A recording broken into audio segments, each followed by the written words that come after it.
When it comes to sports betting, not all bets are created equal. There are some really bad bets you can make in a sportsbook. I'm going to count down the top 5 worst bets you should avoid, whether in a sportsbook or in that sportsbook app on your phone. Hi, I'm Jack from Unabated.com. I've been a professional bettor for over 20 years. I've seen sports betting continue to grow in the US, but one thing has remained constant. Sportsbooks want to take your money. They offer a wide variety of betting options, but some are worse than others when it comes to your expected value. Let's expose how bad these bets can be so you can avoid them. Let's get our list started with number 5, futures bets. Now, a futures bet is a wager you make on an outcome that will be decided in the future. Who will win the Super Bowl? Who will win a certain division in Major League Baseball? Who will be the MVP of the NBA season? For a lot of new bettors, futures are attractive because they're so easy to understand. If I think Aaron Rodgers is going to lead the New York Jets to the promised land, I can get plus 1,600 or 16-1 on the Jets to win the Super Bowl at this sportsbook. Straightforward concept. You put your money down, and if the Jets do good, you look like a genius for getting in on that bet so early. Of course, if the Jets are still the Jets, that bet becomes a bad memory. The sportsbook has to put up lines on every team and be prepared to take wagers on any of them. As a result, the sportsbook has to pad the lines so that there is plenty of cushion to absorb unexpected results. In a market like this, there's upwards of a 20% house edge padded in there. If you're not familiar with house edge, that's the theoretical percentage that a sportsbook keeps on each bet. Now, for comparison, here's how futures bets stack up against other common casino bets. How can you spot that there is a high house edge in a futures market? The odds are just a way of expressing the implied probability that a team will win. If there was no house edge, the sum of these probabilities would be 100%, since there is a 100% chance that the winner of the Super Bowl is one of these teams. However, they add up to 121.5%. That extra cushion allows the sportsbook to theoretically profit about $17.70 of every $100 bet into this market. When you add in that the sportsbook gets to hold your money from now until the Super Bowl, it makes futures bets often a bad bet in the sportsbook. Number 4 on the list is one-way bets. In gambling, there is a commonly used phrase called getting the best of it. It means that win or lose, you're on the right side of the wager. You're getting the best of it in that situation. Well, just about any time a sportsbook only allows you to bet one side of a wager, you can probably be certain that you're not getting the best of it. When a sportsbook offers wagers which should be part of a two-way market, meaning you can bet on either outcome, but they only offer one side of it for you to bet on, well, that's a one-way market.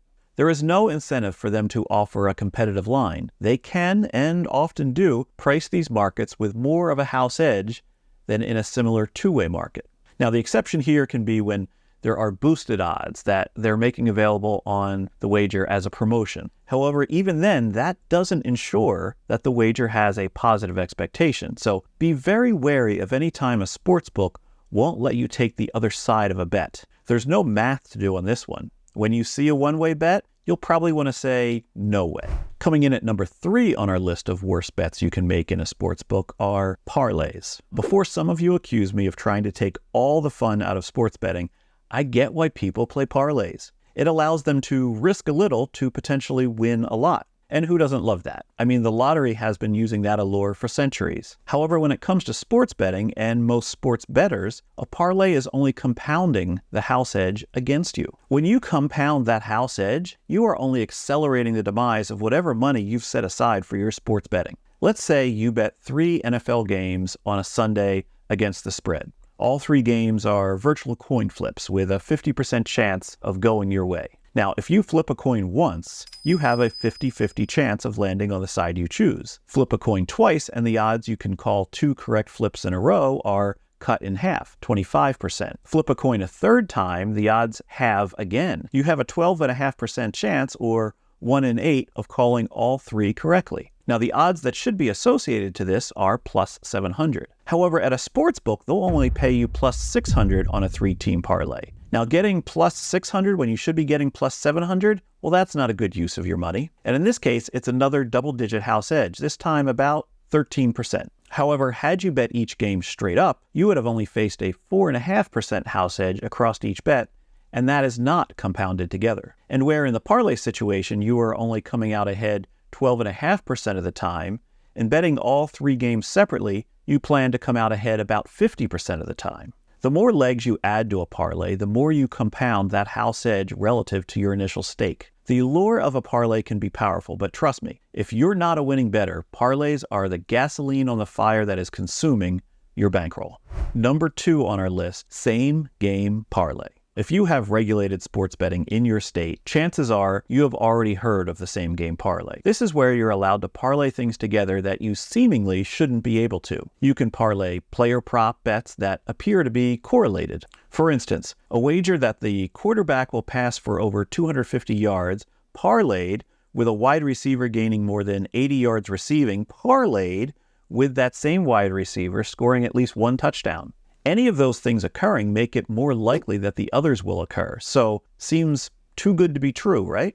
Well, it is. This is another example of sportsbooks padding in a lot of house edge to make up for uncertainty. Knowing the correlation between all the legs of a same-game parlay is hard. The average sports bettor won't be able to figure it out. However, the sportsbook can approximate it, and then on top of that, they pad in an extra 10 to 20% just to be safe. So in our prior example of the quarterback and the wide receiver both going over their projected totals, and the wide receiver scoring at least 1 touchdown, well, the true odds might be something like plus 400 or 4-1, but the sports book might only pay you plus 300 or 3-1. In that scenario, that's a 20% house edge on that bet. You're not getting back anything close to your true odds. In fact, same-game parlays probably pack some of the highest house edges of any bet type in the sportsbook. So it's no wonder you're always seeing them advertised in commercials and on ads. A same-game parlay. A same-game parlay. Same-game parlay. Now, it might surprise you what the worst bet you can make when sports betting is, because it's a bet that a lot of you think you're getting the best of it on. It's the risk-free bet. Yep, a risk-free bet can sometimes actually be a bad bet, specifically if you play a risk-free bet the wrong way. Sign up at our sportsbook, and if you lose your first bet, we'll refund your loss in the form of a free bet up to $1,000. Many bettors play this poorly, and they leave a lot of money on the table. The first mistake they make is in trying to make sure that their first bet is a sure winner. Maybe they'll wager it on a heavy favorite at minus 400. If it was a $1,000 bet, they win just 1/4 of what they wagered. They win $250. When you factor in the house edge, the odds of that wager winning might be about 77%. Multiply those two numbers together, and that's $192 expected value, which isn't bad, but had they wagered that on the underdog of the game, let's say at odds similar to plus 320, well then they would win $3,200 23% of the time. Multiply those numbers together, and that's a $736 expected value. Hey, $736